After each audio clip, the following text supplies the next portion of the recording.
नमस्कार मित्रांनो, मी गणेश मानकर. इग्नाइट अकॅडमीच्या या व्हिडिओमध्ये मी तुम्हा सर्वांचे स्वागत करतो. भूमी अभिलेख परीक्षा तुम्हाला हॉल तिकीट येत नाही तोपर्यंत विद्यार्थ्यांना खरंच पटत नव्हतं की ही परीक्षा 13 ला आणि 14 ला होणार आहे. तर मित्रांनो, अजूनही बाहेर पडा, परीक्षा वेळेवरच होणार आहे. अजून तुम्ही काय तो विचारच करू नका परीक्षा पुढे जाईल का काय होईल. आता तुमचे हॉल तिकीट आलेले आहे. वेबसाईटला गेल्यावर ही लिंक आहे, ही लिंक वाटल्यास कमेंट मध्ये पण उपलब्ध करून देण्यात येईल. रजिस्ट्रेशन नंबर किंवा रोल नंबर, पासवर्ड किंवा तुमचा date of birth, captcha code टाकायचा, लॉग इन करायचं, डायरेक्ट ऍडमिट कार्डवर घेऊन जातं ते. म्हणजे काय ती काही प्रोसेसच नाही, इथं डाउनलोड करायची काही विशेष अशी प्रोसेस पण नाही मित्रांनो. आणि भूमी अभिलेखला आता फक्त 13 आणि 14 ला पेपर आहे आणि एवढ्या कमी वेळात तर काही तुमचं होणार नाही. पण टेस्ट सिरीज जर तुम्ही सॉल्व्ह केली तर तुम्हाला या वेळेत मात्र नक्कीच चांगल्या पद्धतीने तुमचे वीक सब्जेक्ट, त्याच्यानंतर कुठे तुम्ही चुकतायत, मेन म्हणजे काय चुका कमी करायच्या आपल्याला, त्याच्यासाठी ही टेस्ट सिरीज आहे. तर ही टेस्ट सिरीज अत्यंत कमी प्राइस 9 रुपयामध्ये ठेवलेली आहे. इग्नाइट अकॅडमीच्या ऍप्लिकेशनवरून ही टेस्ट सिरीज तुम्ही नक्की जॉईन केली पाहिजे. बघा आता हे हॉल तिकीट जे ना मित्रांनो 8 ला आलेले आहे आणि हे 14 पर्यंत त्यांनी ठेवलेले. हे जपून ठेवा मित्रांनो, शेवटी जेव्हा जॉईनिंगच्या वेळी पण आपल्याला हॉल तिकीट कधी कधी लागतं. बघा, हॉल तिकीट डाउनलोड केलं, इथं भूमी अभिलेख विभाग, इथं क्लिक टू प्रिंट होऊन जातं. इथं हा तुमचा कोड आहे, इथं युजर आयडी, पासवर्ड, प्रवर्ग विभाग. समजा फॉर एक्झाम्पल यांनी छत्रपती संभाजीनगर भरलेला आहे. त्याच्यानंतर परीक्षेचं इथं स्थळ आलेलं आहे, परीक्षा केंद्र क्रमांक आलेला आहे इथं. त्याच्यानंतर कधी आहे बघा, पेपर आहे फ्रायडेला आहे, 12 वाजता रिपोर्टिंग टायमिंग आहे. मे बी 1 ते 3 तुमचा पेपर जो आहे तर तो असू शकतो. इथं तुमचे फोटो दिसतील आणि इथं तुमचा नवीन फोटो जो आहे तर तो तुम्हाला चिपकावा लागणार आहे आणि तिरपी साईन जे आहेत तर ते करायचे आहे.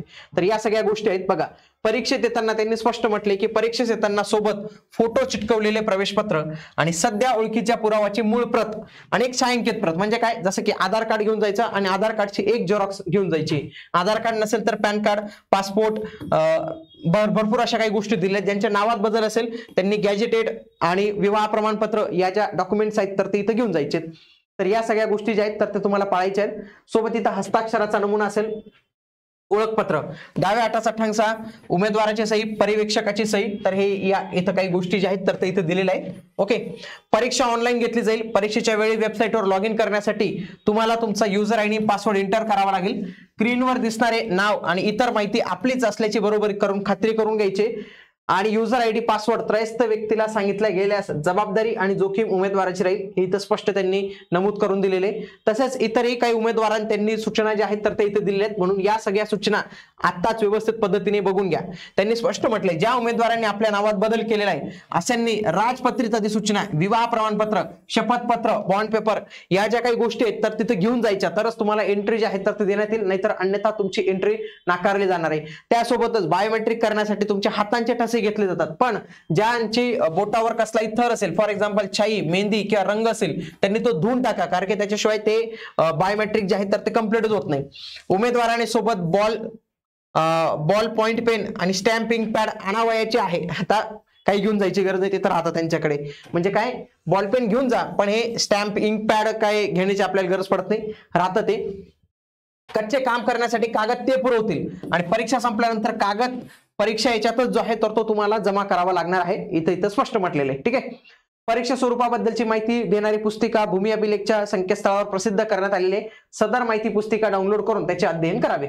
फॉर एक्झाम्पल आपण इथं जाऊया आणि इथं यांची ही जी माहिती पुस्तिका आहे मागच्या वेळी पण आलेली होती तर ती दिलेली आहे. आणि इथं एक लक्षात घ्या, इथं बौद्धिक चाचणी, अंकगणित दोन्ही विषयांचा समावेश आहे. त्यासोबतच इथं 30 असे सगळे सेक्शनल मिनिटं इथं बघायला मिळतात.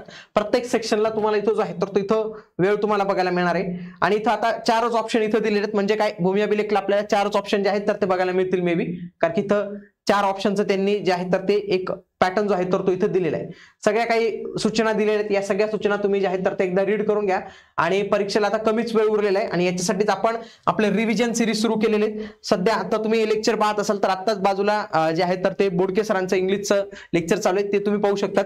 कृष्णा पाटील सर देखील क्वांटिटेटिव्ह ऍप्टिट्यूड आणि रिझनिंगचं अंतिम प्रहार महारिव्हिजन सिरीज घेणार आहेत. तर या रिव्हिजन सिरीज तुम्ही आपल्या नक्की बघा.